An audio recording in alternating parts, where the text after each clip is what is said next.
નમસ્કાર દોસ્તો, સ્વાગત છે તમામ મિત્રોનું અમારી ચેનલ હસમુખ એમસીએસ વાલીની અંદર।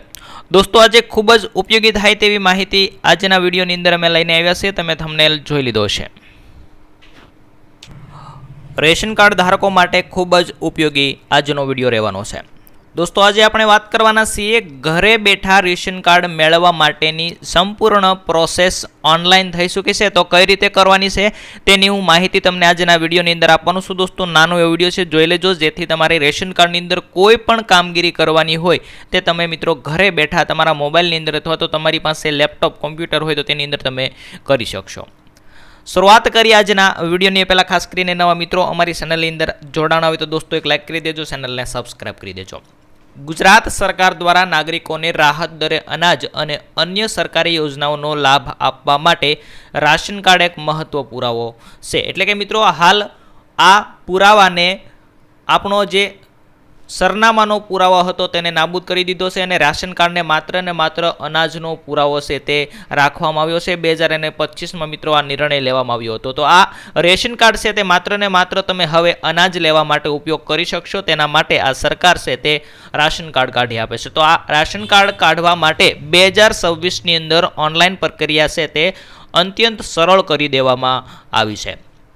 ડિજિટલ ગુજરાત પોર્ટલના માધ્યમથી તમે એપીએલ, બીપીએલ કે એનએફએસએ કાર્ડ ઓનલાઈન અરજી કરી શકો છો। એટલે કે તમે મિત્રો ડિજિટલ ગુજરાતના માધ્યમથી તમે એપીએલ, બીપીએલ કે એનએફએસએ કાર્ડ છે તેની ઓનલાઈન અરજી કરીને તમે આ રેશન કાર્ડ છે તે મેળવી શકો છો। તો આખી પ્રોસેસ હું તમને આજના નાના એવા વિડીયોની અંદર સમજાવવાનો છું।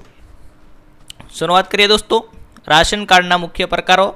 તો પહેલાં તો તમને ખબર હોવી જોઈએ કે 3 પ્રકાર છે। કયા કયા? તો કે એપીએલ મધ્યમ વર્ગના પરિવારો માટે એપીએલ કાર્ડ બને છે।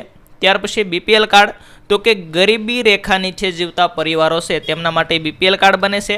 અને એનએફએસએ અથવા તો એએવાય જેને અંત્યોદય કાર્ડ કહેવામાં આવે છે। અંત્યોદય અને અગ્રતા ધરાવતા કુટુંબો એટલે કે સાવ નીચી કક્ષાના જે અત્યંત ગરીબ પરિવારો છે તેમને અંત્યોદય કાર્ડ આપવામાં આવે છે અને આ કાર્ડની અંદર અનાજ છે અથવા તો ખાંડ તેલ છે તે સસ્તું મળતું હોય છે અથવા તો વધારે મળતું હોય છે। તો 3 કાર્ડ છે, તેમાંથી તમે કયો કાર્ડ કાઢી શકો તે મિત્રો ત્યાં મામલતદાર કચેરીએ નક્કી થતું હોય છે। એપીએલ, બીપીએલ અને અંત્યોદય 3 કેટેગરીના કાર્ડ છે તે તમે કોઈ પણ કાર્ડ કાઢી શકો છો। ત્યાર પછી વાત કરીએ તો જરૂરી દસ્તાવેજો, કયા ડોક્યુમેન્ટ, કયા કાગળિયાની જરૂર પડશે આ રેશન કાર્ડ મેળવવા માટે તેની વાત કરીએ। સૌપ્રથમ તો અમારી પાસે મિત્રો આધાર કાર્ડ, કોના? તો કે આખા પરિવારના તમામ સભ્યો, એટલે કે તમારી ઘરની અંદર તમે ટોટલ 5 સભ્યો છો તો 5ના આધાર કાર્ડની જરૂર પડશે। ત્યાર પછી રહેઠાણનો પુરાવો, તો રહેઠાણના પુરાવાની અંદર વીજળી બિલ એટલે કે તમારું લાઇટ બિલ અથવા તો તમે મિત્રો ગામડાની અંદર રહેતા હોય તો વેરો ભરતા હોય તો વેરા પહોંચ, આ બંને રહેઠાણના પુરાવા તરીકે ચાલી જશે। ત્યાર પછી આવકનો દાખલો, સક્ષમ અધિકારી દ્વારા આપવામાં આવેલું આવકનું પ્રમાણપત્ર, એટલે કે મિત્રો તલાટી મંત્રી અથવા તો ટીડીઓ સાહેબ દ્વારા જે કાઢીને આપવામાં આવે છે તે આવકનો દાખલો અત્યારે હાલ ઓનલાઈન દાખલો થઈ ચૂક્યો છે। તેની અંદર ડાયરેક્ટ વીસીએ દ્વારા પણ ઓનલાઈન દાખલો કાઢી આપવામાં આવે છે અને મિત્રો ટૂંક સમયની અંદર આવા પણ નિર્ણયો બદલાવા જઈ રહ્યા છે, જે તમામ દાખલાઓ તમે તમારી જાતે ડિજિટલ ગુજરાત પ્લેટફોર્મ ઉપર કરી શકશો। ત્યાર પછી બેંકની વિગત, કોઈ એક વ્યક્તિ એટલે કે મુખ્ય વ્યક્તિ હોય તેનું બેંક પાસબુકની પ્રથમ પાનાની નકલ આપવાની રહેશે ડીબીટીમાં, એટલે કે ભવિષ્યની અંદર ક્યારેક પૈસા ઓનલાઈન નાખવાના થાય તો સરકાર છે તે રેશન કાર્ડ ધારકને આ બેંક ખાતાની અંદર પૈસા મોકલી શકે। ત્યાર પછી ફોટોગ્રાફ, આની ખાસ જરૂર નથી પણ એક પાસપોર્ટ સાઇઝનો ફોટો સાથે આપી દેવાનો રહેશે।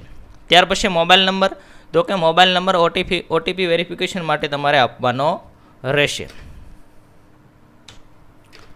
ત્યાર પછી વાત કરીએ તો કે ઓનલાઈન અરજી કરવાની સ્ટેપ બાય સ્ટેપ રીત, કઈ રીતે ઓનલાઈન અરજી કરવી તેની હું તમને અહીંયા વિડીયોના મારફતે કહું। તો તમારે સૌપ્રથમ મિત્રો પોર્ટલની મુલાકાત, એટલે કે ગૂગલની અંદર તમારે ડિજિટલ ગુજરાત પોર્ટલ એમ સર્ચ કરવાનું રહેશે। ત્યાં તમે સર્ચ કરશો ત્યાં રજિસ્ટ્રેશન કરવાનું આવશે. જો ઘણા બધા વિદ્યાર્થીઓ હોય જેમને સરકારી શાળાની અંદર ભણતા હોય, તેમને ડિજિટલ સ્કોલરશિપનો લાભ લીધો હોય તો તેમનું ઓલરેડી રજિસ્ટ્રેશન ત્યાં બતાવશે. તો તેવા વ્યક્તિઓએ રજિસ્ટ્રેશન નથી કરવાનું, પરંતુ કોઈ મોટી વ્યક્તિના નામે તમે રજિસ્ટ્રેશન કરશો તો તેનાથી પણ તમે આ અરજી કરી શકશો. તો રજિસ્ટ્રેશન ન હોય તો સૌપ્રથમ પહેલાં રજિસ્ટર પર ક્લિક કરીને ત્યાં તમે તમારો આધાર કાર્ડ નંબર અને મોબાઈલ નંબર નાખીને ત્યાં એકાઉન્ટ બનાવી શકો છો. જો જૂનું આઈડી હોય તો તેના પર લોગિન કરવાનું રહેશે, તો સરળ રીતે થઈ જતું હોય છે.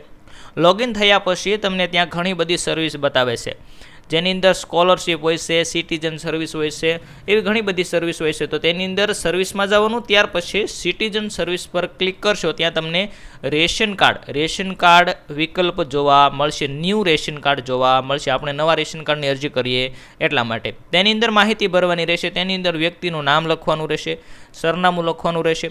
ત્યાર પછી પરિવારના તમામ સભ્યોના નામ, તેની સાથેનો સંબંધ અને તેની વિગતોની અંદર વાત કરીએ તો તેનું આધાર કાર્ડ નંબર નાખવાનો થશે, તેની ઉંમર નાખવાની થશે અને સરનામું નાખવાનું થશે. આ વિગતો ભર્યા પછી કાર્ડનો પ્રકાર ત્યાં તમારે પસંદ કરવાનો આવશે. ત્યાં તમને APL અને BPL બંને પસંદ કરવામાં મળશે. તમે મિત્રો જે પસંદ કરો તે પસંદ થશે, પરંતુ તમને મામલતદાર કચેરીએથી જે કહેવામાં આવે અથવા તો પૂછી લેવાનું કે કયો કાર્ડ એપ્લાય થશે તે એપ્લાય તમારે કરવાનો રહેશે. તો અન્યથા તમારી અરજી રિજેક્ટ કરવામાં આવશે. ત્યાં પછી તમારે ડોક્યુમેન્ટ અપલોડ કરવાના રહેશે, માગ્યા મુજબના ડોક્યુમેન્ટ અપલોડ કરવાના રહેશે. સ્પષ્ટ રીતે દેખાય તે રીતે કોમ્પ્યુટરની અંદર અથવા તો તમારા મોબાઈલની અંદર સ્કેન કરીને અપલોડ કરવાના, JPG અથવા તો PDF ફાઇલમાં.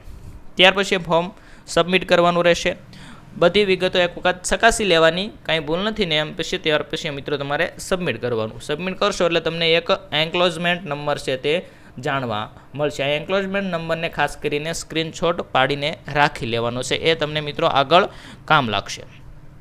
ત્યાર પછી વાત કરીએ તો ડિજિટલ ગુજરાત પોર્ટલ માત્ર નવું રાશન કાર્ડ જ નહીં, પરંતુ તેની અંદર તમે ઘણા બધા સુધારા કરી શકો છો. જેમ કે નવું રાશન કાર્ડ, નવા કુટુંબ માટે પ્રથમ વખત રેશન કાર્ડ તમે મેળવી શકો છો. ત્યાર પછી નામ ઉમેરવું, લગ્ન અથવા તો જન્મના કિસ્સામાં નવા સભ્યનું નામ રાશન કાર્ડની અંદર તમે ઉમેરી શકો છો. ત્યાર પછી નામ કમી કરવું, કોઈ સભ્યનું અવસાન થયું અથવા તો અન્ય સ્થળે રહેવા જવાના બાબતે તમે નામ કમી કરાવી શકો છો. ત્યાર પછી સરનામું, નામની જોડણી કે અન્ય વિગતો પણ તમે સુધારી શકો છો. ત્યાર પછી ડુપ્લિકેટ રેશન કાર્ડ ખોવાઈ જાય તો નકલ મેળવવા માટે પણ અહીંયા અરજી કરી શકો છો.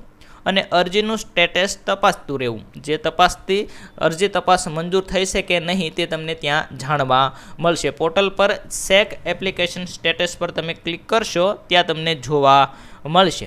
જ્યાં તમારો એન્રોલમેન્ટ નંબર નાખશો તમને કદાચ તમારી અરજી કમ્પ્લીટ નહીં થઈ હોય તો પેન્ડિંગ બતાવશે, અને કમ્પ્લીટ થઈ હશે તો એપ્રુવ દેખાશે, અને કાંઈ પ્રોબ્લેમ હશે ડોક્યુમેન્ટની અંદર તો તમારી અરજી રિજેક્ટેડ પણ કરી નાખવામાં આવશે. જો લાંબા સમય સુધી અરજી પેન્ડિંગ બતાવે તો તમારે નજીકની મામલતદાર કચેરી અથવા તો જન સેવા કેન્દ્રનો સંપર્ક કરવાનો રહેશે.